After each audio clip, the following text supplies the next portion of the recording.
Bem-vindo ao Direito a Falar, uma parceria entre o Económico TV e a revista Advocados. É talvez uma das mais importantes salvaguardas de quem cria, de quem inova. O direito à propriedade industrial é o tema deste Direito a Falar. São convidados desta edição Ana Ferreira Silva, advogada, especialista em propriedade industrial, também Ana de Sampaio, advogada, especialista na propriedade industrial, e também César Bessa Monteiro, presidente da direção da Associação Portuguesa dos Consultores em Propriedade Industrial, e sempre com a presença do Hermínio Santos, diretor editorial da revista Advocados. Hermínio. Doutora Ana Sampaio, quais são os principais desafios que a propriedade industrial tem hoje em Portugal? São vários, ainda bem, porque isso também nos dá muito trabalho e nos dá muitas questões novas. A propriedade industrial é uma área do direito muito específica, mas que tem estado muito na moda nos últimos anos. Não só por causa das patentes, que toda a gente fala, da inovação, do empreendedorismo, que é uma palavra difícil de dizer em televisão, mas também por causa das marcas. Hoje em dia as marcas passou de ser uma área muito desconhecida e muito específica e muito burocrática do direito para ser uma área em que toda a gente fala, toda a gente tem uma opinião e também tendo em conta a automatização dos processos de registro de marcas, hoje em dia está muito mais acessível a toda a gente e por isso parece que é mais um bocadinho de domínio público do que de um nicho de especialistas como era aqui há uns anos. César Bessa Monteiro, vamos ter o Fórum da Associação Portuguesa dos Consultores em Propriedade Industrial. O que é que podemos esperar? Pois, na sequência do que a Ana disse, nós esperamos muito. O tema do fórum, que se vai realizar aos 8 dias na Associação Comercial, já agora poderia dizer, com a presença da Ministra da Justiça. Já agora, o tema do fórum é as marcas e patentes, a força da inovação. Lá temos a propriedade industrial e a inovação. Portanto, vai ser no dia 22? Na Associação Comercial de Lisboa, nas instalações da Associação Comercial de Lisboa. Portanto, o tema vai ser marcas e patentes, a força da inovação. Temos aqui a propriedade industrial e a inovação. Isto quer dizer alguma coisa de facto? A inovação será ineficaz se não tiver a propriedade industrial a escorá-la. E dentro deste tema nós temos depois a propriedade industrial e as empresas. São 3 painéis. Um painel é a propriedade industrial e as empresas. O segundo é a propriedade industrial como ativo das empresas. E o que é o cancro da propriedade industrial? A pirataria e a contrafação. Nós consideramos, quem trabalha em propriedade industrial, que de facto temos uma doença e essa doença grave é a pirataria e a contrafação. Doutor, agora, pegando no tema da contrafação e da pirataria, como é que estamos em Portugal? Sendo esse um dos temas um dos temas principais desta área, mais preocupantes, como é que tem sido e como é que o problema está a ser combatido em Portugal? Bem, Portugal não está descontextualizado em termos de União Europeia e, portanto, nós estamos na União Europeia e estamos num mundo de contrafação. E, portanto, Portugal também tem esse fenómeno, com um nível de escala talvez diferente do que outros países, mas o nosso posicionamento geográfico é propício a que o fenómeno seja sentido de uma maneira talvez diferente do que noutros países, no contexto europeu. Mas, em termos da situação real do que se passa com o nível da contrafação em Portugal, podemos dizer que estamos com instituições adequadas ao combate e com alguma eficácia, mas o problema subsiste sempre na aplicação da lei, não tanto na investigação. A investigação parece-me que não padece de grande defeito, mas a consequência da lei fica um bocadinho aquém para alguma eficácia no combate deste fenómeno. Pode-me dar alguns exemplos? Como é que essa aplicação da lei, como é que há críticas dessa aplicação da lei? Bem, a meu ver, o que constato é que não é um problema de nós não termos grandes apreensões. Há alguma eficácia nesse sentido. As polícias e os órgãos de polícia criminal atuam com bastante despertas e com bastante profissionalismo nessa área e têm efetivamente conseguido resultados. nós não pretendemos que haja resultados. Na contrafação nós não pretendemos que haja contrafação, mas nós sabemos que ela existe efetivamente, e as polícias têm conseguido detectar casos e situações importantes no nosso país.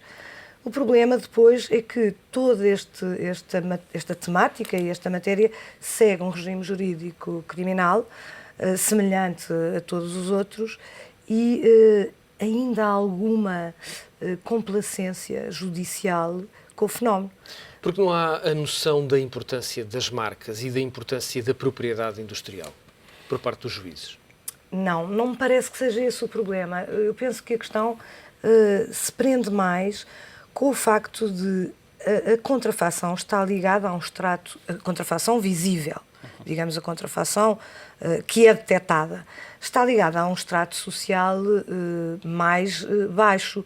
Pessoas com mais fracos recursos ligam-se naturalmente mais à contrafação. Estamos a falar quase uma sociedade paralela à sociedade fiscal e por isso quando alguém é detido, enfim, há pouquíssimas detenções, há mais as apreensões, e quando alguém é julgado, quando está perante um juiz, a primeira pergunta é sobre o estado civil e a identificação e qual é o estado laboral.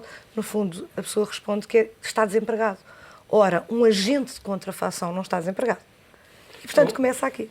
Eu podia acrescentar algo que é importante neste aspecto ao que a Ana disse, que é o seguinte: não há, de facto, em Portugal, a meu ver, a consciência da ilicitude grave desses crimes. E a contrafação ainda é olhada de um modo romântico, como o pequeno industrial ou o pequeno comerciante que está a sobreviver. Ora, hoje em dia, a contrafação já não é isto. A contrafação está hoje a ser levada a efeito por redes organizadas porque aproveitam uma moldura penal mais leve do que o tráfico de droga ou de armas, se viraram para a contrafação, e temos de ter a consciência de que hoje em dia já não estamos a falar só de consequências económicas. Hoje já há produtos farmacêuticos contrafeitos, hoje há alimentos para crianças contrafeitos e já não estamos só perante um problema económico, mas perante um problema de saúde do consumidor. Isto muda um bocado a visão da contrafação. Há umas décadas as empresas portuguesas, grande parte das empresas portuguesas, limitavam-se a produzir para grandes marcas. O facto de algumas marcas portuguesas terem elas hoje, algumas décadas a esta parte, marcas próprias, um esforço grande em termos de investigação, também colocou uma visão diferente, uma vez que hoje são elas próprias alvo de contrafação. Claro. Sim, há marcas portuguesas que se impuseram no estrangeiro, como a gente sabe. Portugal, curiosamente, e faz-me essa pergunta, na semana passada o Eurostat considerou que as empresas portuguesas têm um grau de inovação de 60%, quando a média da União Europeia é de 52%, o que quer dizer que, de facto, as nossas empresas estão a apostar na inovação e na criação de marcas, o que é importante, aliás. E têm que proteger, obviamente. E têm que as proteger lá fora, e, portanto. Agora, também se verifica um outro fenómeno. Muitas vezes os nossos industriais consideram o dinheiro gasto com a proteção dos direitos da industrial mais como um custo do que como um investimento, e não é de facto um custo ou um investimento. Doutora Ana Sampaio, quantas marcas e patentes é que são registradas por ano em Portugal? Tem essa ideia? Marcas são cerca de... Neste momento temos quase 100 mil. Normalmente é 15 mil, tem subido nos últimos anos. Acho que ano passado, em 2011, os valores são 19 mil marcas por ano. É engraçado ver que quase 40% é por individuais, não são empresas. Aquilo que eu referi logo ao início, ou seja, hoje em dia não são só as empresas que registram marcas, comerciantes em nome individual também protegem a sua marca, e isso também é fruto da facilidade que hoje em dia é registrar uma marca. E estamos a falar de marcas portuguesas. Marcas portuguesas, sim, estou a falar de empresas portuguesas e individuais portugueses.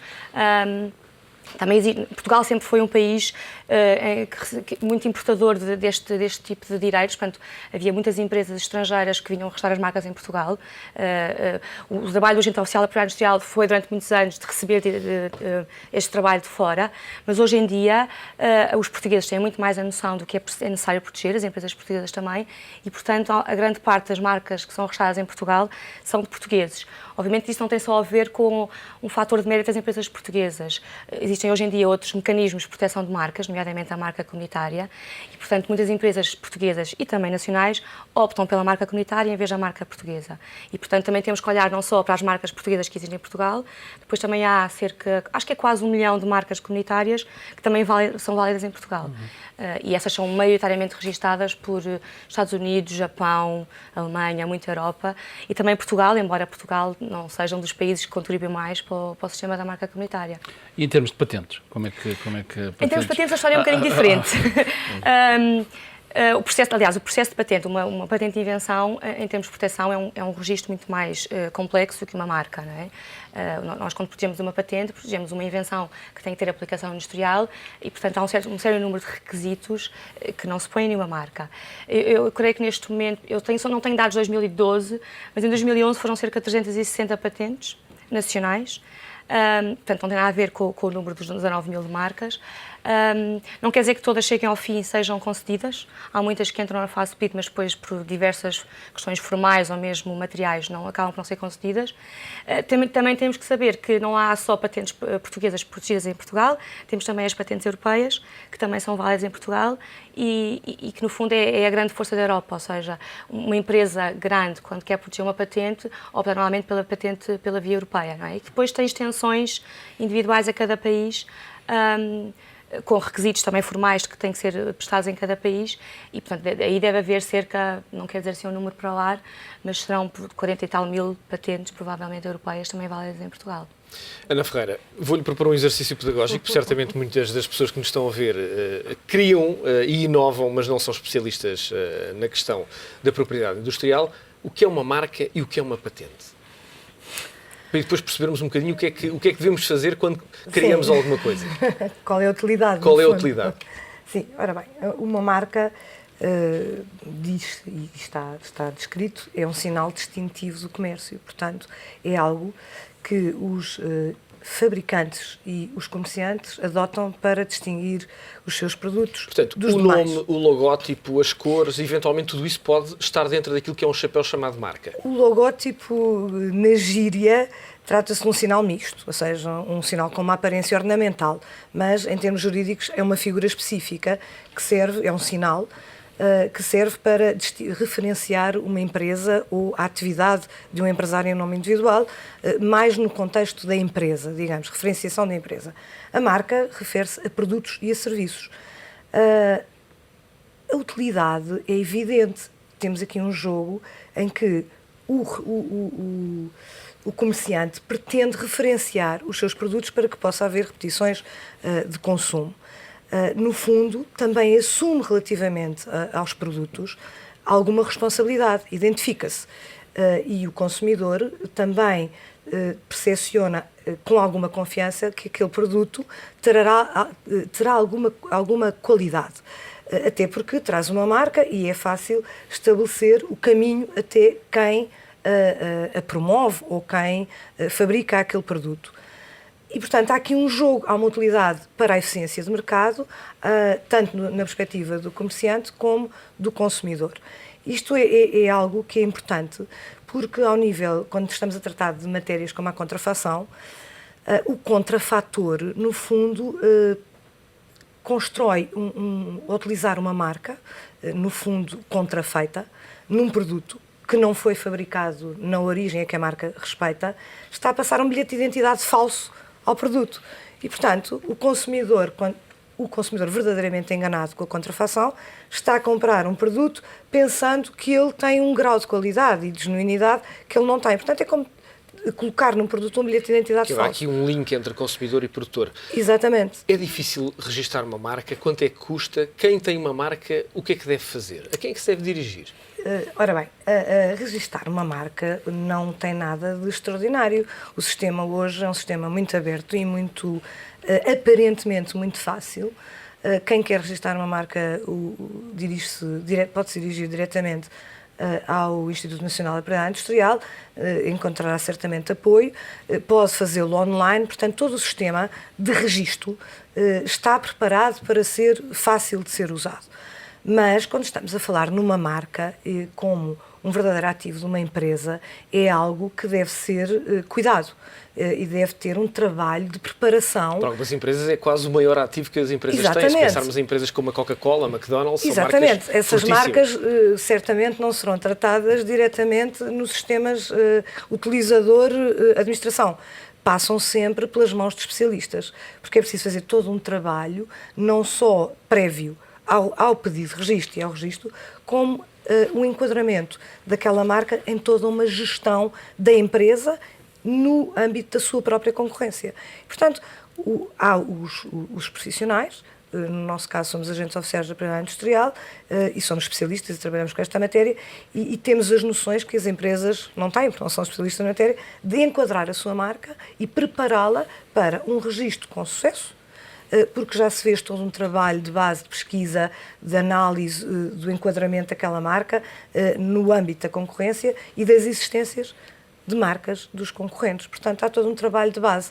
Isso realmente o próprio não conseguirá. Eu posso conseguir tomar uma aspirina, porque é fácil, é um medicamento simples, mas se calhar eu erro ao administrar-me uma aspirina não conhecendo a minha doença. Portanto, o papel do especialista em propriedade industrial é aquele que vai diagnosticar, estruturar uma estratégia, desenhar uma estratégia que culminará num pedido de registro. Portanto, uma marca, quando se fala numa marca, não é só o registro formal que se digitam dados, constroem-se papéis, fazem-se registros formais. Um registro de uma marca constitui um direito. E o direito é muito mais do que essa papelada, digamos. César Bessa Monteiro, e o que é uma patente e o que é que podemos registar dentro deste chapéu que se chama patente? Ora bem, a patente, enquanto a marca, é um sinal distintivo que distingue um produto. Uma patente protege uma invenção. Portanto, protege ou um processo de fabrico ou o produto em si. Aliás, do ponto de vista legal, a proteção de produto entrou em vigor em Portugal com a patente europeia. Portanto, um industrial que inova, se tem uma inovação, o que deve fazer é tentar imediatamente proteger através da patente. Porquê? Porque se divulga o processo ou o produto, pode acontecer que perca a novidade. Um dos requisitos para que a invenção seja protegida é que tenha novidade. Ora, se o divulga sem os devidos cuidados, mais tarde vai tentar proteger a invenção e já não pode perder a novidade. Portanto, a patente protege o processo ou o produto, protege a invenção. Eu diria que a marca, com a permissão da Ana, protege mais a criação, mais uma de criação. A invenção é protegida pela patente. Também por um modelo de utilidade que é um direito que não existe em todos os países, digamos que é uma patente onde a atividade inventiva é menor. Digamos, eu não queria chamar que é uma patente menor, mas há um grau menor de atividade inventiva. É mais barata, embora hoje em dia, até depois da revisão de 2003, o interessado possa pedir ou como patente ou como modelo de utilidade e o Instituto da Propriedade Industrial, conforme decida sobre o grau de invenção, possa conceder ou como patente ou como modelo de utilidade. Ana Sampaio, para terminar este capítulo mais pedagógico relativamente a estas questões, obviamente que quem inventa uma coisa, sobretudo se é um investigador, tem uma grande vontade de partilhar esse conhecimento com a comunidade, mas não o deve fazer antes de registrar a sua ideia, pelo que estou a ouvir aqui. Exatamente, não deve. De repente passa a ser do domínio público. Exatamente, e isso acontece mais vezes do que parece. Muitas vezes chegam pessoas ao nosso escritório com uma ideia que eles dizem fantástica, é sempre a última ideia, a melhor de todas, mas depois, não, mas eu já experimentei, já vendi até umas coisas e tal, e ficamos logo de mãos atadas. Ou seja, é muito importante, essa mensagem também é importante passar. Ter o cuidado de, quando se chega ao fim dessa invenção e se realmente crê que pode ter uma aplicação industrial, que pode ser uma coisa que vale a pena investir, ter logo essa preocupação de proteger. Existe uma exceção na lei que diz que quando são publicações meramente em investigação, por exemplo, quando há muitas patentes que surgem no âmbito das universidades. Portanto, há uma exceção em que quando há uma certa publicação, que isso pode depois não ferir essa novidade. Mas são casos muito excepcionais e, portanto, a primeira coisa a fazer é exatamente dirigir-se a um especialista, mostrar o que tem ali, para nós depois podermos avaliar se realmente tem atividade inventiva. E uma coisa muito importante que a Ana também referiu, que também se faz nas patentes, é a tal pesquisa prévia. É ver o que é que já há no mercado. Existem hoje em dia bases de dados muito sofisticadas. Normalmente aquelas que se consultam são sempre Estados Unidos, Japão e a patente europeia. Portanto, nós nunca avançaríamos para um pedido de proteção de uma patente sem ver o que é que existe já. E isso permite não só ver se é possível, se realmente a coisa é nova, mas também se houverem patentes parecidas, dar a volta e criar uma coisa nova, porque hoje em dia isto é quase um trabalho milimétrico. Repare, e é diferente do que era, por exemplo, há 100 anos. O grande boom das patentes, com aquelas patentes que eram muito visíveis, coisas mecânicas que se viam que era uma coisa nova. Hoje em dia as patentes são muito mais de laboratório e às vezes podem passar por pormenores. E muitas patentes hoje em dia, quando são protegidas, já têm para trás de si, são protegidas com base em patentes que já existiam. São melhoramentos de patentes que já existiam. Portanto, não tem que ser uma coisa que ninguém inventou antes, pode ser também uma coisa que melhora uma que já existia. E isso às vezes as pessoas também não têm tanta noção. Ana Ferreira Silva, todo este sistema que estivemos aqui a conversar vai estar em causa a partir de 2014 com a Patente Única Europeia. O que é que isso vai introduzir no nosso modo português de funcionar? Bem, esta situação da patente de efeito unitário vai, digamos, transfigurar o contexto da propriedade industrial ao nível de vários países, mas sobretudo em Portugal. Nós, em termos económicos, as estatísticas dizem, e toda a gente conhece, que nós não somos um país altamente industrializado e onde o nível da investigação não é o suporte da nossa economia, infelizmente. E por isso nós somos mais um país receptor de patentes do que um país exportador de invenções.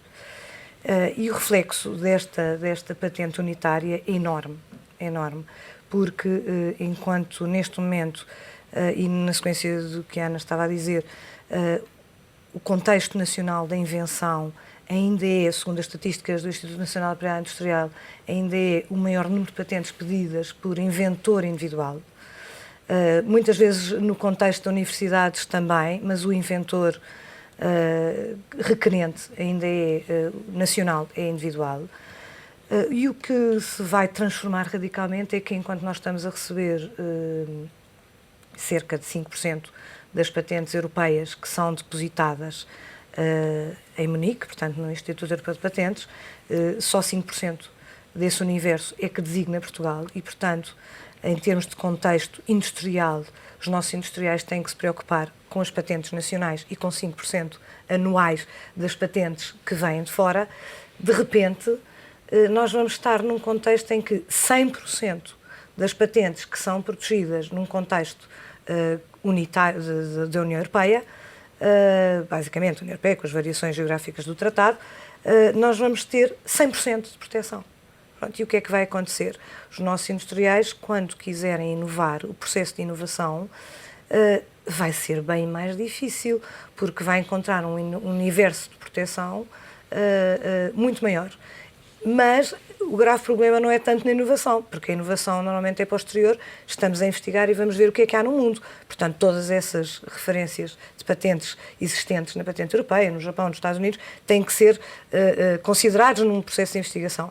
O que se passa é que quem quiser produzir vai ter que contar com um universo de proteção em Portugal muito maior.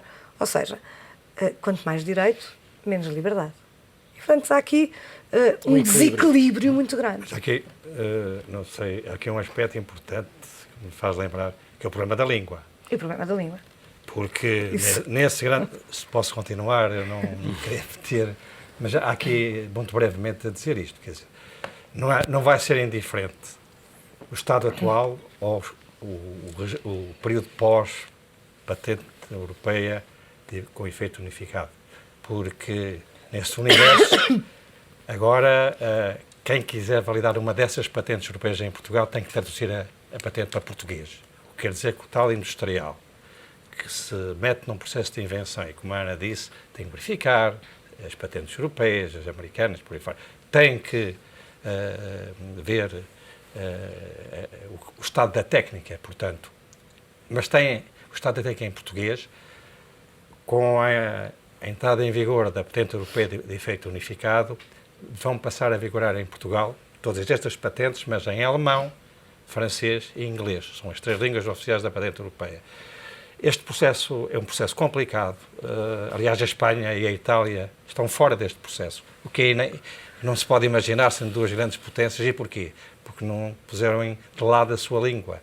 Não só por esta razão, mas também porque a língua é um elemento de soberania, é um elemento económico.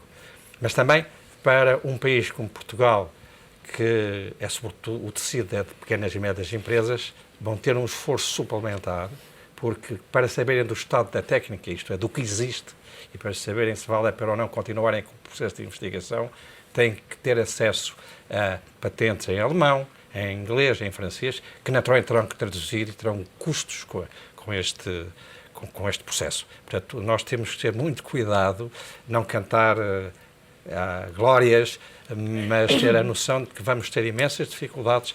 É um processo irreversível. Aliás, foi um processo que vem de 80 e só foi aprovado em dezembro do ano passado, e sem a Espanha e sem a Itália, e só isso prova, digamos, os problemas que a patente europeia, que começou por chamar patente comunitária e agora se chama patente europeia de efeito unificado. Só este facto destes anos todos ter 2 países importantes da Europa fora dele, prova que não vai ser digamos, um problema muito fácil. Muito bem, neste Direito a Falar estamos a falar de propriedade industrial, é disso mesmo que vamos continuar a falar na segunda parte. Regresse connosco, até já.